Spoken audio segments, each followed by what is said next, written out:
Shalom. Pagi hari ini kita bersama-sama merenungkan firman Tuhan dari Yudas pasal 1 ayatnya yang ke-25.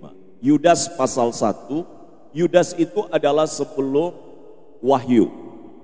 Yudas pasal 1 ayatnya yang ke-25. Yudas pasal 1 ayatnya yang ke-25. Di bawah tema Yesus Allah yang Esa, Yesus Tuhan. Nah, kita akan mendengarkan kesaksian dari saudara kandung Yesus. Ini jarang sekali dibicarakan, dan pagi hari ini saya akan menyampaikan. Dalam pemahaman Alkitab kita, Yesus setelah dilahirkan masih punya ada 3 saudara yang lain. Ya, ada 3 saudara yang lain yang lahir dari kandungan Maria. Dan itu Alkitab mencatat kepada kita. Dan pagi hari ini salah satu dari mereka itu memberikan kesaksian tentang siapa Yesus. Itu berarti orang terdekat. Dan penulisan surat Yudas itu terjadi sekitar tahun 64 atau 65 Masehi sampai dengan 80 Masehi. Jadi perkiraannya adalah pada waktu kematian Yesus secara manusia itu umur 33,5 tahun. Itu berarti jarak waktunya ada 30 tahun. Setelah itu dituliskan kesaksian ini.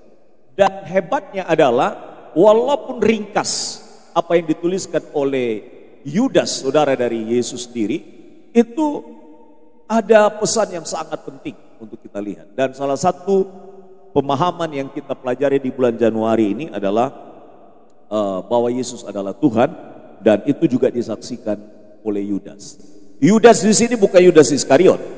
Sekali lagi bukan Yudas Iskariot.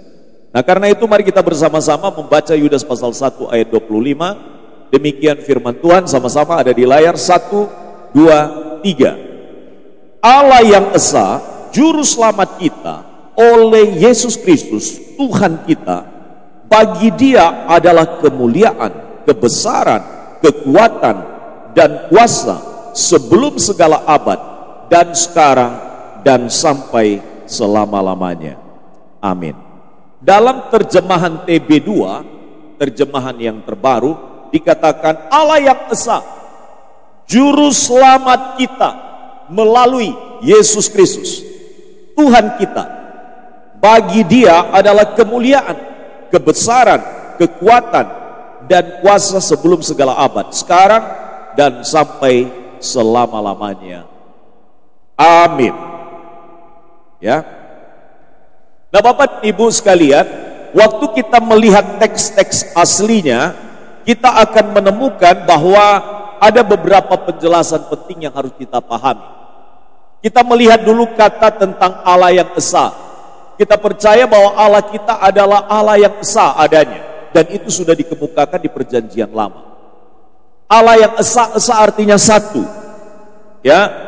Jadi kata monoi di dalam Alkitab atau kemudian dikembangkan menjadi kata mono, ya, itu menunjuk kepada satu-satunya, the only one, satu-satunya atau sendiri. Jadi kata ini sebenarnya menunjuk secara khusus kepada Allah sebagai Tuhan yang tidak ada bandingnya, the only one, hanya satu yang tak ada bandingnya. Nah, saudara, kemudian dikatakan juga selain kata Esa ada kata Allah. Kata Allah itu di dalam bahasa pakai kata Theos, ya, kata Theos, yang artinya adalah Allah, yang juga menunjuk bahwa hanya ada satu Allah yang benar. Hanya ada satu Allah yang benar. Jadi dengan kata lain, semua pernyataan yang mengatakan Allah ini, Allah itu, Allah ini, Allah itu, dari teks ini kita mengetahui bahwa hanya ada satu Allah yang benar. Allah yang benar itu adalah Allah yang tidak ada bandingnya. Ini menunjuk bahwa keyakinan iman Kristen memberi penegasan kepada kita bahwa Allah yang kita sembah itu adalah Tuhan satu-satunya, tidak ada bandingnya, dan Esa adanya. Esa itu satu adanya. Jadi kalau ada yang mengatakan Allahnya orang Kristen itu tiga, itu karena tidak paham. Pembukaan dari Kejadian saja itu sudah memperjelas siapa Tuhan kita. Allah itu adalah Allah yang ada pada mulanya. Sebelum segala sesuatu ada, Allah sudah ada. Dan Allah yang kita percaya itu adalah roh adanya. Dan dia adalah kalimatullah, kalimat Allah, kalimat Tuhan. Jadi tidak usah alergi memakai kalimat-kalimat yang diucapkan dalam bahasa Arab Kristen. Sebenarnya yang duluan memakai istilah kalimatullah atau kalimat Allah itu adalah orang Kristen. Di abad pertama sudah ada orang Kristen Arab yang menggunakan istilah itu. Jadi itu sesuatu hal yang alergi, hanya karena memang konteks kita di Indonesia tidak terbiasa. Dan untuk mengaji Alkitab itu sudah menjadi kebiasaan di dalam orang Kristen Arab. Dari mana peristiwanya? Dari peristiwa Pentakosta, ketika terjadi pertobatan pada hari Pentakosta di Yerusalem, itu salah satu atau beberapa orang dari mereka yang dari Arab itu kemudian menjadi pengikut Yesus, lalu menyebarkan Injil tentang Yesus Kristus di Arab sana. Dan itulah sebabnya kalau kita bicara di dalam Yohanes pasal 1, kalau kita kalimatkan, dimulai dengan kalimat apa? Pada mulanya adalah kalimatullah. Pada mulanya adalah kalimat Allah. Pada mulanya adalah Sang Firman. Dan Sang Firman itu menunjuk kepada Yesus. Maka waktu penciptaan Yesus ada sebagai kalimatullah, sebagai kalimat Allah, sebagai firman Allah. Jadi pada mulanya adalah kalimatullah atau Sang Firman. Kalimatullah itu bersama-sama dengan Allah, dan kalimatullah itu adalah Allah. Itulah sebabnya saudara-saudara, maka kita orang Kristen tidak perlu lagi meragukan tentang kebenaran tentang keesaan Allah kita. Karena Alkitab kita bukan katanya orang, bukan pintar-pintarnya pendeta, bukan pintar-pintarnya teolog Kristen untuk memberi penjelasan. Alkitab sudah mengatakan, yang lain itu meniru-niru. Jelas, banyak kalimat-kalimat yang diucapkan sekarang ini oleh banyak keyakinan itu dikutip dari ayat Alkitab. Cerita-cerita yang ada di dalam cerita-cerita di keyakinan yang lain itu dikutip dari Alkitab. Bagaimana mungkin cerita Alkitab bisa dapat ceritanya kalau bukan dari yang pertama ada? Alkitab sudah ada sebelum agama-agama muncul, ya, kecuali kita bicara tentang agama Konfutsi.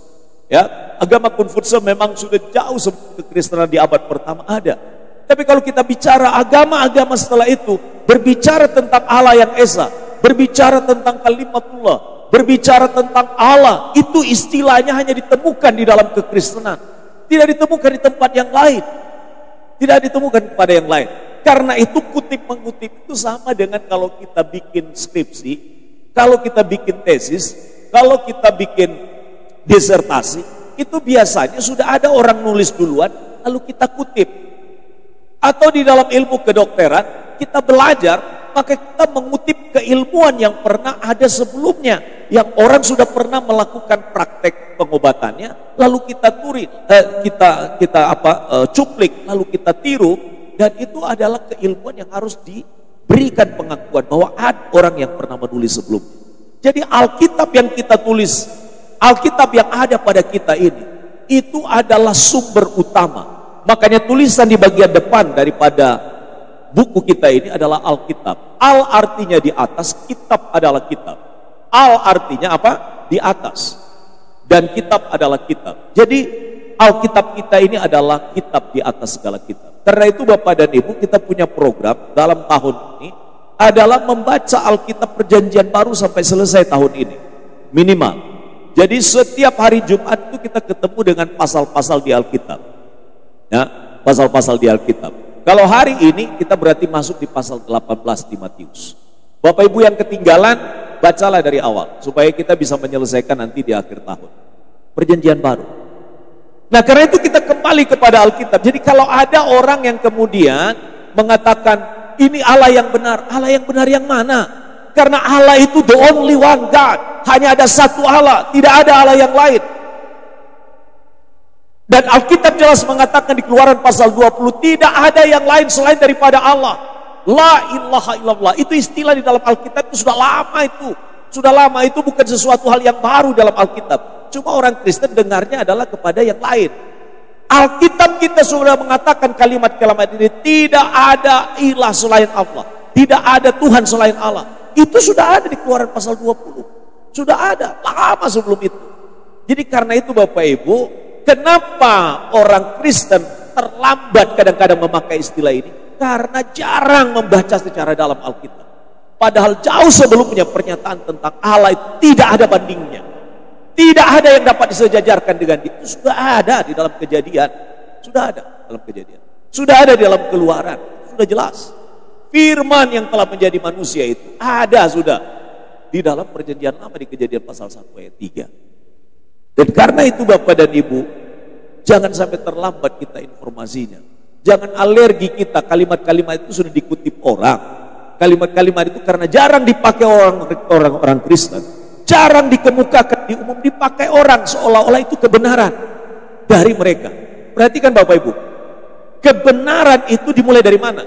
Dari apa yang dinyatakan berulang-ulang, dan itu akan menjadi kebenaran. Tapi juga kesalahan bisa menjadi kebenaran kalau terus diulang-ulang kesalahan itu dianggap sebagai sebuah kebenaran.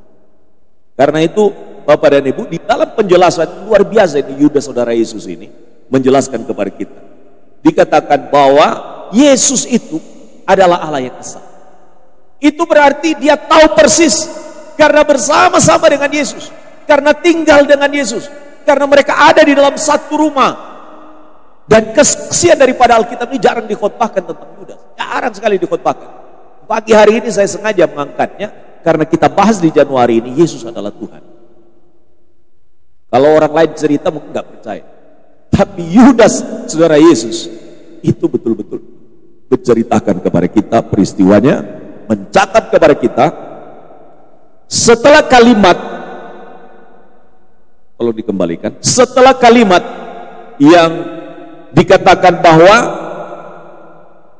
Allah yang esa, juru selamat. Nah, ada kata juru selamat. Ada kata juru selamat. Nah, kata juru selamat kita itu berarti atau mempunyai makna menyelamatkan atau membebaskan. Jadi menyelamatkan atau membebaskan.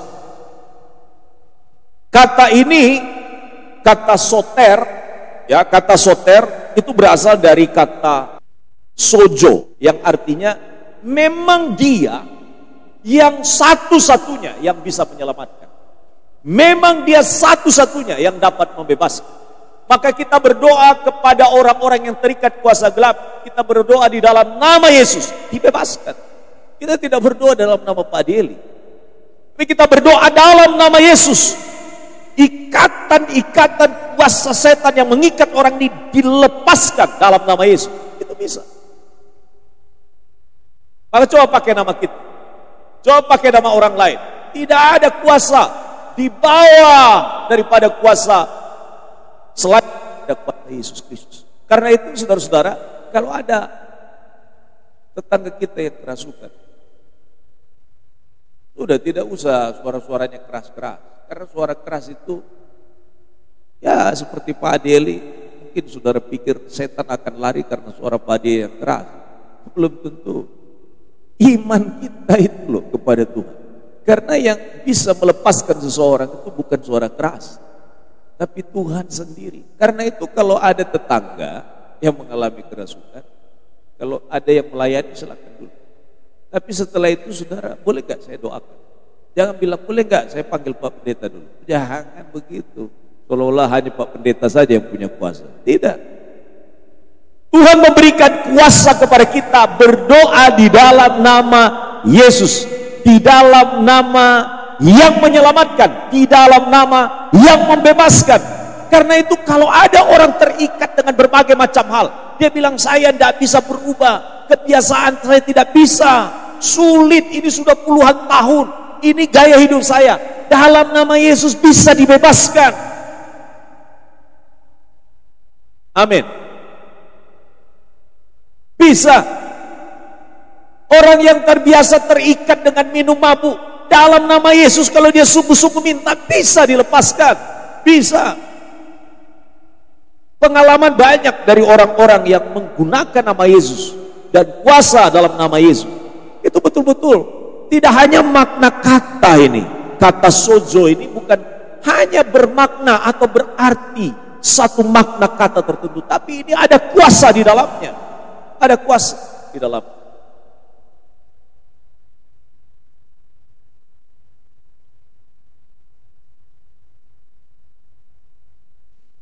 Nah, bukan hanya disebut juru selamat, tapi ada kata kita, ya, juru selamat kita. Yudas sedang mengatakan bahwa dia akan menjadi juru selamat yang membebaskan, yang menyelamatkan setiap kita. Siapa kita di sana? Orang yang mau percaya.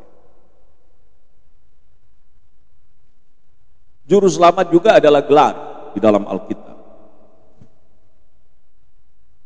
Dan sekali lagi diulang ada kata di sana. Oleh Yesus Kristus. Terjemahan baru yang lebih tepat dipakai di sana adalah melalui. Jadi kalau orang melalui nama Yesus, juru selamat yang membebaskan, yang memberikan keselamatan, itu baru terjadi. Kalau enggak, jangan pernah berharap. Jadi sekali lagi, ini kita tidak bicara tentang bahwa orang Kristen itu eksklusif keselamatannya. Memang benar, ada eksklusivitas. Artinya begini, kita tidak mengakui bahwa ada keselamatan di luar daripada Yesus. Karena kalimat itu, Allah yang Esa juru selamat kita melalui Kristus. Allah yang satu-satunya, the only one God itu adalah Allah yang menyelamatkan, yang membebaskan. Melalui dia tidak mungkin ada keselamatan. Tidak melalui dia mungkin ada keselamatan, di luar dia tidak mungkin ada keselamatan. Nah, sekarang ini demi untuk menjaga toleransi beragama, lalu kita katakan ada keselamatan di luar daripada Yesus Kristus. Nah, terserah mereka punya prinsip itu, tapi tidak ada ruang di sini untuk bicara tentang bahwa ada jalan lain untuk keselamatan di luar daripada Yesus. Makanya saya katakan secara tegas, seseorang tidak percaya Yesus tidak akan pernah sampai ke surga.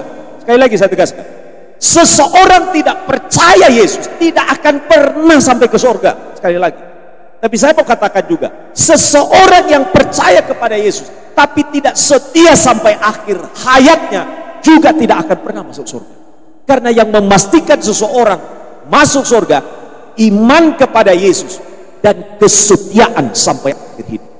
Kalau merotol di tengah jalan, jangan harap surga, jangan mimpi soal surga. Walaupun dia bicara sepanjang hidupnya tentang surga, tapi di akhir dia tidak menyatakan imannya kepada Tuhan Yesus.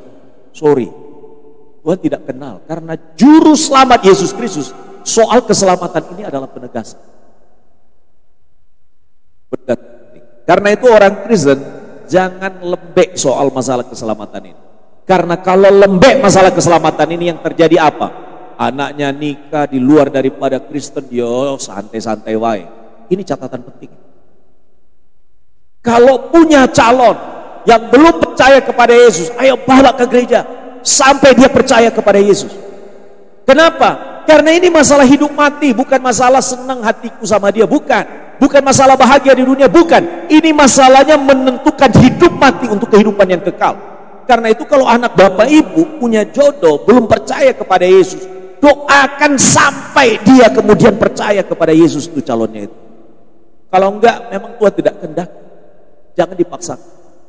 Dan sekarang ada pernikahan yang boleh nikah beda agama, dilaksanakan di luar negeri, di Singapura kah, di manakah, di Australia kah, atau di mana. Silahkan, tapi secara prinsip rohaninya jangan bermain-main soal keselamatan ini. Makanya kenapa di awal tahun ini saya bicara ini, supaya kita tegas posisinya.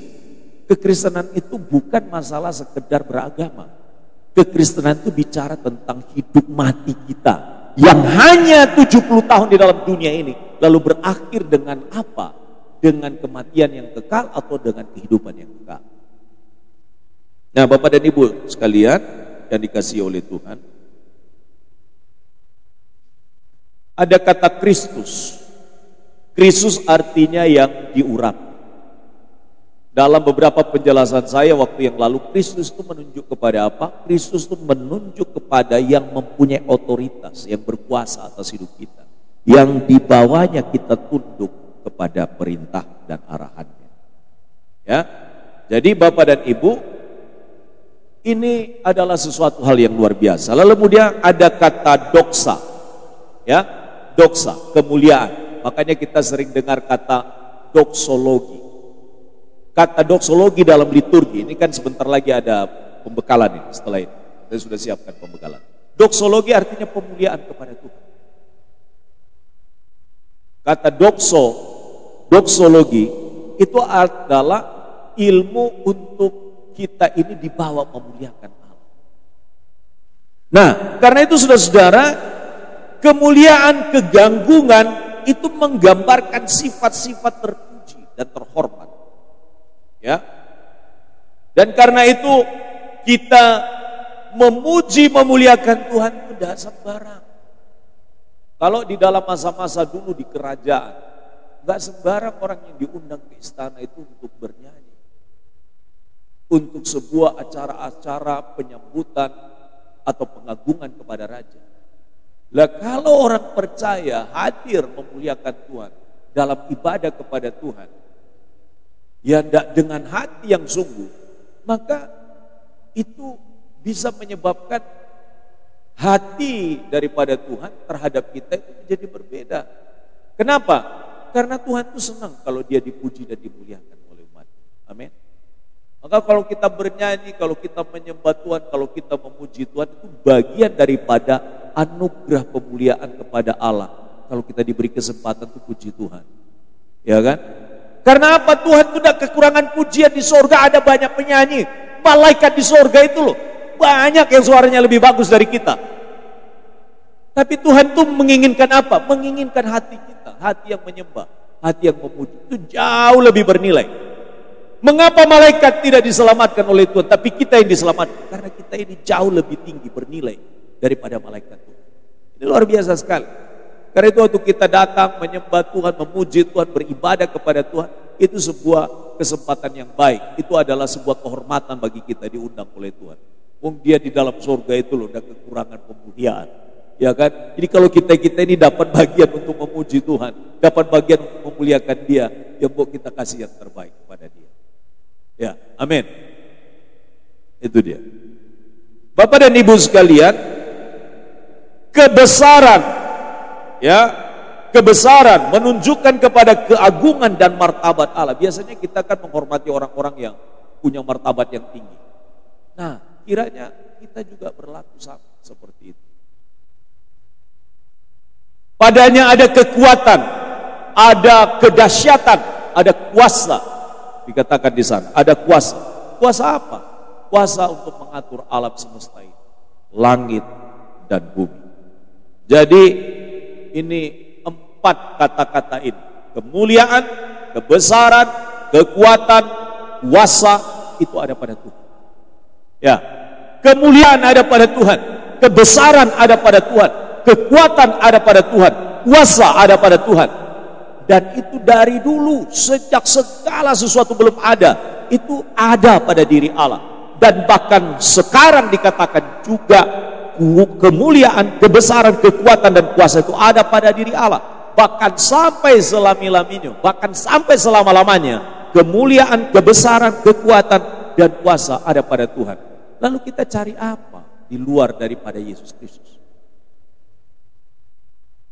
Kemuliaan ada pada Yesus, kebesaran ada pada Yesus. Tapi kadang-kadang orang percaya itu merasa diri rendah diri kalau tidak punya apa-apa, padahal dia sudah punya Yesus dalam hidup. Kebesaran kita, keagungan kita, kemuliaan kita, kekuatan kita itu karena ada Yesus dalam hidup kita. Maka kita menjadi orang-orang yang pada akhirnya menaruh keyakinan yang kuat bahwa bersama dengan Tuhan ada kemuliaan tersendiri akan saya nikmati. Ada kebesaran dari Allah yang saya juga ikut di dalamnya menikmati. Ada kekuatan yang luar biasa, ada kuasa yang tak tertandingi di dalam Dia. Saya mengandalkan Dia. Nah, kalau semua itu ada dan ada pada Yesus, apalagi yang kita perlu ragukan dalam menjalani hidup? Sakti mandraguna. Tidak perlu belajar kepada Wiro Sableng 212. Nah, dengan berbagai macam ilmu, dan ada segala macam ilmu, kanuragan lah, ilmu ini itu. Kan kadang-kadang orang tuh mencari, apalagi yang muda-muda kadang-kadang tuh pengen itu dapat ilmu supaya kebal, supaya bisa hebat gitu. Itu semua tidak ada artinya, ya kan? Carilah Tuhan, maka kita menikmati kemuliaan. Carilah Tuhan, maka kita akan mengalami kebesarannya. Carilah Tuhan, kita akan mengalami kekuatannya. Dan carilah Tuhan, kita akan menikmati kuasanya yang ajaib. Luar biasa itu. Jadi Yudas, saudaranya Yesus ini mengungkapkan tentang siapa Yesus itu. Memang sesuatu hal yang kita harus akui, luar biasa, ya, luar biasa sekali. Nah, diakhiri dengan kata amin. Jadi Bapak Ibu jangan sembarang katakan amin, amin, amin, amin. Kalau kita tidak memahami arti amin itu apa? Kata amin itu adalah menunjuk terjadilah. Dan kalau kita ragu-ragu kita bilang amin, bagaimana bisa terjadi? Jadi segala perkataan-perkataan Tuhan, segala sabda Tuhan itu kita amini, artinya terjadi kepada kita. Bukan hanya sekedar kata-kata kosong, terjadi kepada kita. Demikianlah atau benar demikian. Ini adalah sebuah persetujuan, penegasan, ujian yang diucapkan oleh kita, keyakinan yang diungkapkan oleh kita tanpa ragu. Maka waktu kita katakan amin, itu berarti terjadilah pada kita. Terjadi pada kita. Karena itu aminkan yang baik-baik. Aminkan dari segala firman. Ya.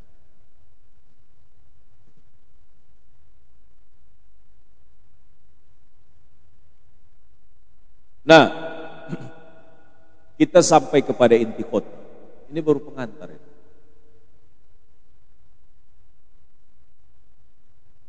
Kita sampai kepada inti khotbah. Apa sebenarnya pokok penting yang disampaikan oleh Yudas di dalam satu pasal itu? Hanya satu pasal, singkat, padat, jelas. Tapi pengkhotbahnya bukan singkat, padat, dan jelas.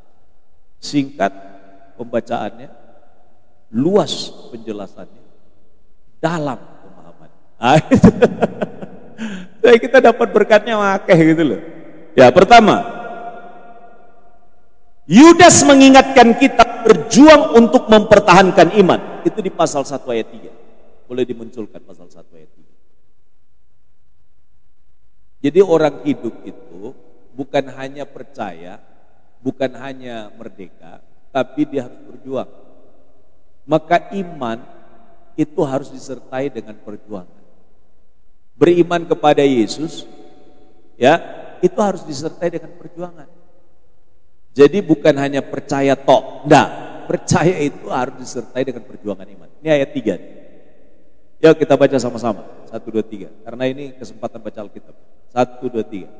Saudara-saudaraku yang kekasih, sementara aku bersungguh-sungguh berusaha menulis kepada kamu tentang keselamatan kita bersama, aku merasa terdorong untuk menulis ini kepada kamu dan menasihati kamu supaya kamu tetap berjuang untuk mempertahankan iman yang telah disampaikan kepada orang-orang kudus. Mempertahankan iman. Kita ini kan untuk mempertahankan iman sekarang itu kan berbeda dengan masa-masa awal kekristenan. Kalau mereka mempertahankan iman itu parang di leher, obor tinggal dinyalakan di kepala. Tapi kalau kita ini kan berjuang untuk hari-hari iman kita, ya, ini tidak terlalu berat dibandingkan dengan mereka-mereka yang dahulu ini. Maka Yudas saudara Yesus berkata begini, aku ingin menasihati kamu supaya kamu tetap berjuang untuk mempertahankan iman. Jangan sampai gugur iman kita. Jangan sampai gugur iman keluarga kita. Jangan sampai gugur iman anak-anak kita. Jangan sampai gugur iman daripada keluarga besar kita. Ini loh yang diingatkan oleh Yudas. Yang kedua, sebelum bagian yang kedua, rupanya ada penyusup yang masuk di tengah-tengah mereka yang menggoyahkan iman mereka. Itu pasal 1 ayat 4a. Coba dilihat ayat 4a. Sebab ternyata ada orang tertentu yang telah masuk menelusup di tengah-tengah kamu, yaitu orang-orang yang telah lama ditentukan untuk dihukum. Mereka adalah orang-orang yang fasik, yang menyalahgunakan kasih karunia Allah kita untuk melampiaskan hawa nafsu mereka, dan yang menyangkal satu-satunya penguasa dan Tuhan kita Yesus Kristus. Ini banyak orang-orang yang bisa menggoyahkan iman kita. Dan ini fakta hari-hari ini ada ini yang ini. Ini perjuangan kita hari-hari. Apa faktanya? Ada mereka yang telah lama ditentukan untuk dihukum. Jadi rupanya begini. Tuhan itu dalam pengetahuannya, Dia sudah tahu siapa yang akan tidak percaya kepada Dia dan siapa yang percaya. Itu pengetahuan Tuhan. Saya tanya kepada Bapak Ibu, Tuhan itu Maha tahu atau tidak? Nah, kalau Tuhan Maha tahu, Dia tahu enggak siapa yang akan percaya kepada Dia, siapa yang tidak percaya kepada Dia? Tahu enggak kira-kira? Tahu. Tapi doa saya begini, kiranya kita ini yang sudah menjadi bagian dari orang yang percaya kepada Dia, tidak merotol di tengah jalan. Itu loh. Karena itu kita harus berjuang. Supaya apa? Supaya perjuangan iman dengan mempertahankan iman itu menyebabkan kita tidak ikut katut dengan orang-orang yang akan dihukum Tuhan, yang ditentukan untuk dihukum. Makanya mama saya itu kadang-kadang bilang begini, dan saya juga pikir, loh kenapa mama saya tiba-tiba bilang begitu kalimatnya ya? Kalimatnya dia bilang begini, doakan saya. Apa ma? Ya mudah-mudahan saya dalam hidup saya ini ya dikenan sama Tuhan sampai akhir hidup. Kenapa?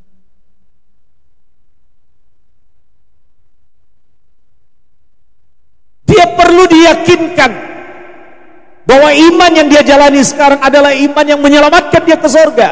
Tapi kadang-kadang orang itu selalu dipengaruhi oleh kondisi.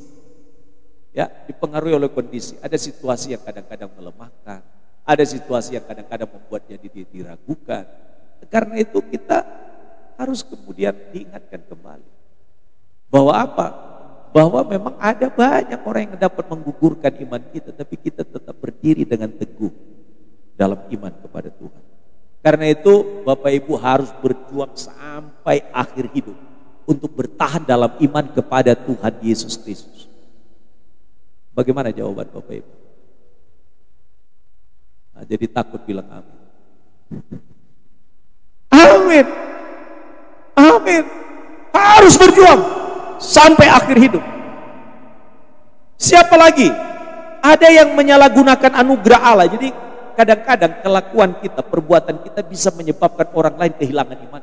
Apa itu? Kalau kita sudah ragu-ragu kepada Tuhan, orang lain di sekitar juga kita, benar dah imannya? Benar dah bahwa Yesus Tuhan itu adalah Allah satu-satunya yang menyelamatkan? Kadang-kadang karena kita ragu, orang lain jadi ragu. Karena itu tiap kita ini bisa mempengaruhi keimanan orang lain. Mantapkan iman kita. Ada orang yang kemudian melampiaskan hawa nafsu, keinginan dosa, percabulan, keserakahan, kemarahan, kebencian. Itu bisa menyebabkan orang digugurkan imannya. Apalagi ada yang menyangkal bahwa Yesus bukan penguasa. Ayat 1, ayat 4 bagian B. Ada yang menyangkal bahwa Yesus satu-satunya Tuhan itu enggak benar. Itu sudah banyak. Dan itu sejak zamannya dari Yudas, saudara Yesus, itu sudah mengatakan. Ada yang mencemarkan tubuh mereka, ayat yang ke-8. Ada yang menghina kekuasaan Allah, ayat yang ke-8. Ada yang menghujat makhluk-makhluk surgawi. Mereka tidak percaya pesan-pesan dari malaikat yang disampaikan oleh Allah. Dan itu jadi kita harus deteksi apa-apa yang bisa melemahkan iman kita. Ya, apa-apa. Bisa juga perdebatan di dalam YouTube itu bisa melemahkan iman kita. Percaya YouTube atau percaya Alkitab? Mestinya percaya Alkitab. Kalau ada orang berbicara dari YouTube tidak ada dasar Alkitabnya, itu berarti ngarang itu. Dan kalau dia meyakinkan, seorang orang meyakinkan, delok Alkitab. Omongannya Alkitab apa?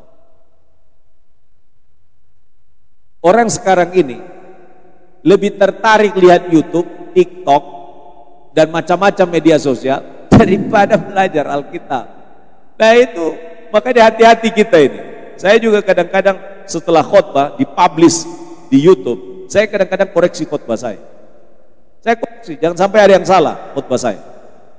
Karena yang sudah masuk di YouTube, orang akan kutip, nanti kalau salah yang disampaikan, wah, jadi kesalahan yang berkali-kali diterima orang. Makanya yang khotbah-khotbah di mimbar di sini ya harus ketat belajar. Supaya apa? Supaya khotbahnya benar. Nah, saya bersyukur yang berkhotbah-khotbah di sini itu selalu beritahu kepada saya, Pak, ini bahannya khotbahnya. Jadi saya sebagai gembala itu punya tanggung jawab juga untuk bisa nyaring. Supaya nanti kalau seandainya sudah benar, ya berarti kan bagus. Orang lain diberkati. Betul atau tidak? Jadi ngomong di sini bukan sembarang ngomong, tapi ada dasarnya. Dipertanggungjawabkan. Sehingga dengan demikian maka kebenaran yang tersampaikan bukan apa dalam pikiran dan kebenaran kita. Ya. Puji Tuhan. Nah, saya akan perdalam lagi. Ada beberapa tulisan yang menyebut tentang ketuhanan Yesus di dalam surat Yudas, saudara Yesus ini. Tolong dibuka pasal 1 ayat 17. Dia menyebutkan 3 kali. Pasal 1 ayat 17. Kalau yang tadi sudah pertama yang kita baca tadi sudah muncul. Yang menyebut bahwa Allah yang Esa, Yesus Kristus Tuhan kita. Tapi ada 2 ayat lagi, ayat 17. Coba lihat. Kita baca sama-sama, 1, 2, 3. Tetapi kamu saudara-saudaraku yang kekasih, ingatlah akan apa yang dahulu telah dikatakan kepada kamu oleh rasul-rasul Tuhan kita Yesus Kristus. Dia tidak menyebut Yesus saudaranya, tapi dia menyebut Yesus Tuhan kita. Artinya dari keluarganya sendiri itu menyatakan pengakuan secara manusia. Yesus sebagai manusia punya saudara ini. Itu bikin pengakuan bahwa dia adalah Tuhan kita, Yesus Kristus. Rasul-rasul Tuhan kita, Yesus Kristus. Dia berbicara tentang apa murid-murid Yesus. Dia tidak menjadi murid langsung dari Yesus. Dia hanya saudara Yesus. Tapi menyaksikan siapa Yesus. Bahwa Yesus adalah Tuhan.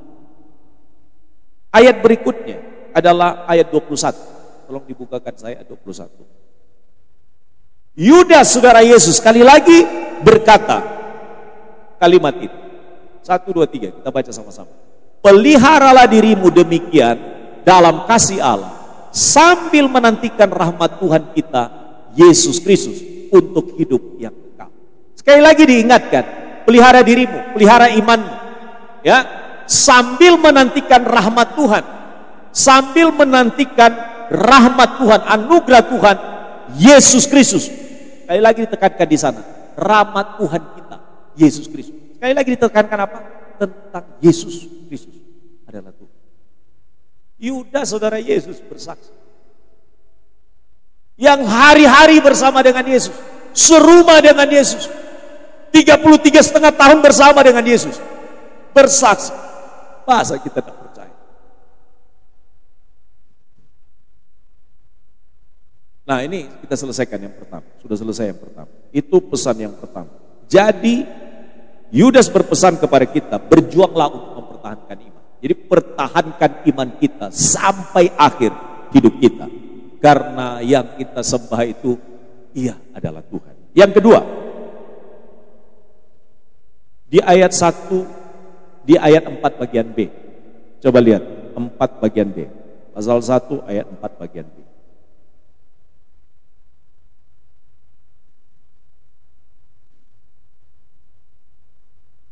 akhir itu dikatakan, dan yang menyangkal satu-satunya penguasa dan Tuhan kita, Yesus Kristus.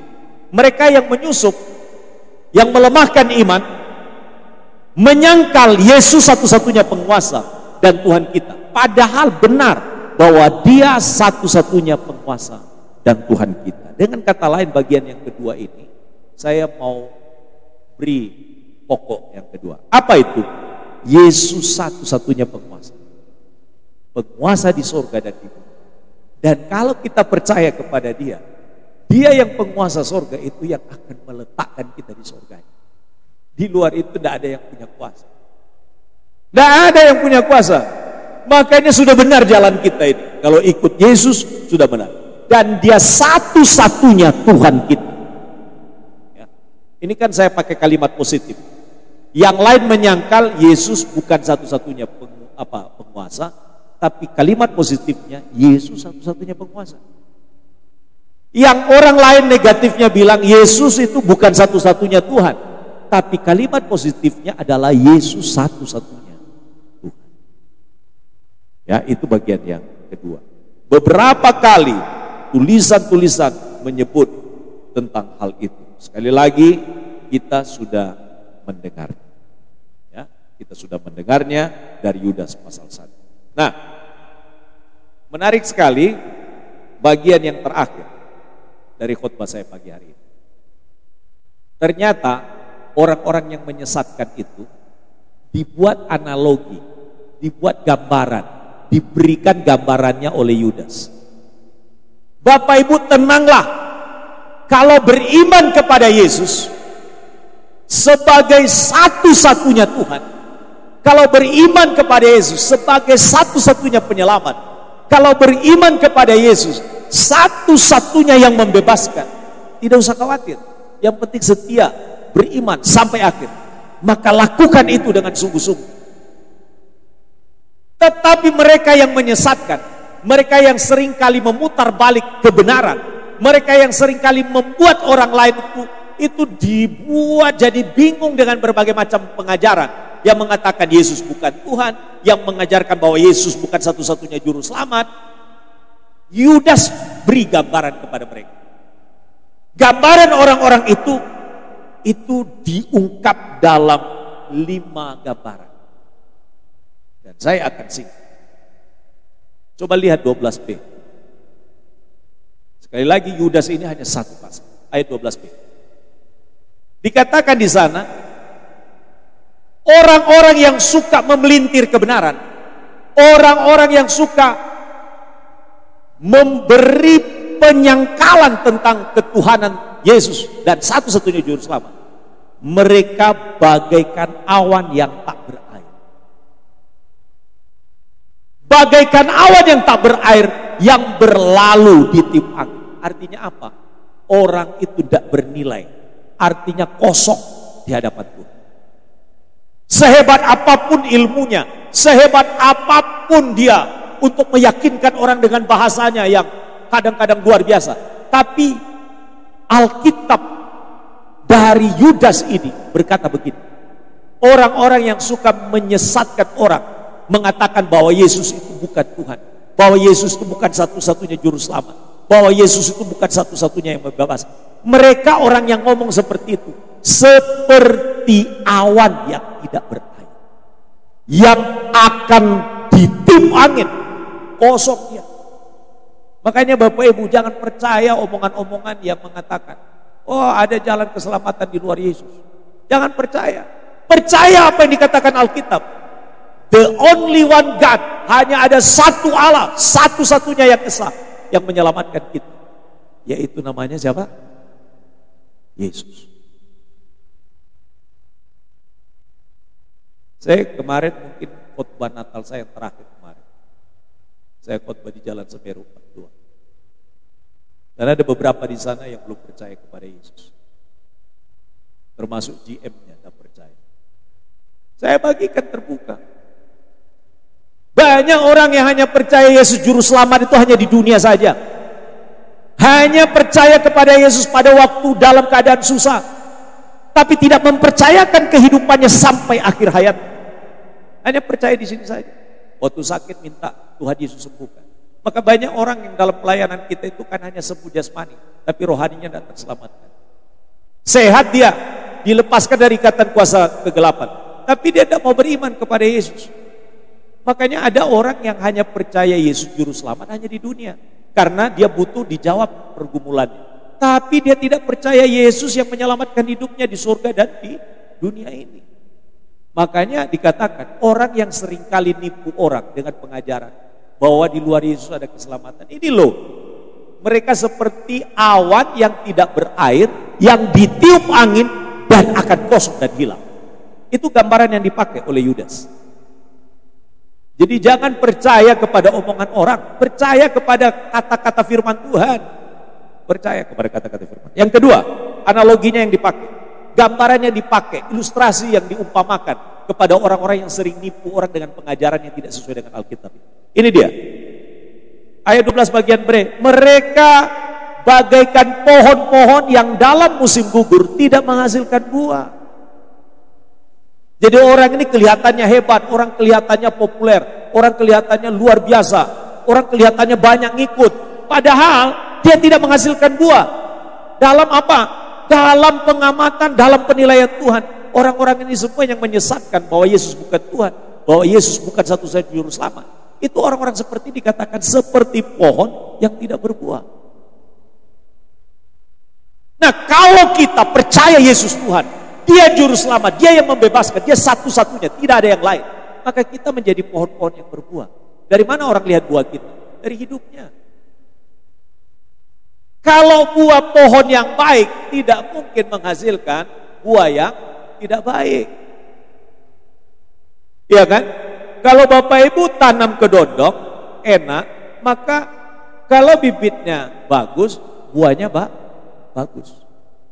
Kalau Bapak Ibu tanam salah, tidak mungkin keluarnya yang lain. Tapi memang salah ada dua macam ya. Ada salah yang asam, ada yang salah yang manis. Nah, kadang-kadang orang percaya ini berbuahnya itu kenapa masih ada asam-asamnya? Itu karena memang masih diproses. Nah, tapi jangan sampai itu masih terus berlaku untuk kita. Nah, gambaran berikutnya tentang orang-orang yang tidak percaya Yesus Tuhan, tidak percaya Dia Allah yang Esa, tidak percaya Dia bahwa Yesus itu juru selamat, tidak percaya Dia bahwa Yesus itu adalah yang membebaskan dia. Orang itu digambarkan seperti ini. Mereka seperti pohon yang tercabut dengan akar-akarnya dan mati sama sekali. Seperti pohon yang dicabut sampai akar-akarnya dan mati sama sekali.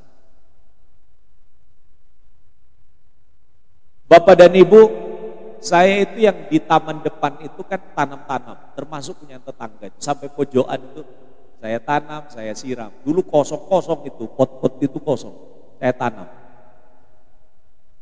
Tapi seringkali ditutup, kayak tutupnya sampah. Jadi sampai kemudian cabang-cabangnya itu jadi jadi rusak. Saya pikir sudah mati. Ternyata akarnya itu sampai ke dalam. Dan sudah mulai cukul gitu loh, yang kecil keluar dari yang tadi itu, yang utama, dari pohon yang utama tadi. Lalu saya potong. Tapi kalau dia dicabut dari tempat dia lagi tertanam, itu pasti mati. Makanya orang percaya itu harus ditanam di rumah Tuhan, harus ditanam di dalam dasar firman, supaya kita bisa hidup. Amin. Amin. Gambaran berikutnya tentang mereka yang tidak percaya Yesus Tuhan, tidak percaya bahwa Yesus juru selamat, tidak percaya bahwa Yesus yang membebaskan, tidak percaya bahwa Tuhan itu esa. Orang yang ngomong seperti itu digambarkan oleh Yudas seperti ombak yang ganas. Ayat 13. Ombak laut yang ganas yang membuihkan keaiban mereka sendiri. Jadi dalam bahasa saya, dalam bahasa sehari-hari kita, itu seperti tong kosong nyaring bunyinya. Kelihatannya luar biasa bunyinya, tapi kosong isinya. Gak bernilai. Gak bernilai. Nah, inilah gambaran.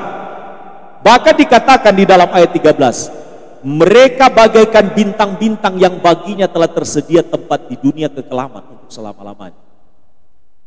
Bagi mereka berarti kekelaman untuk selama-lamanya. Makanya Bapak Ibu, jangan pernah goyah dalam iman kepada Tuhan. Poin yang pertama apa? Berjuanglah pertahankan iman kita sampai akhir hidup kita.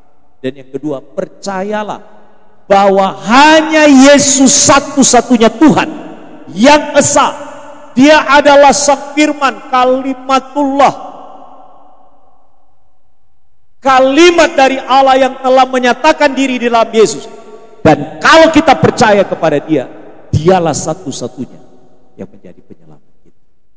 Karena itu praktekkan iman kita ini dalam kesaksian hidup kita, dalam keluarga kita, supaya kita ini jaga iman keluarga kita dengan keyakinan kepada Yesus Kristus Tuhan. Tuhan memberkati kita.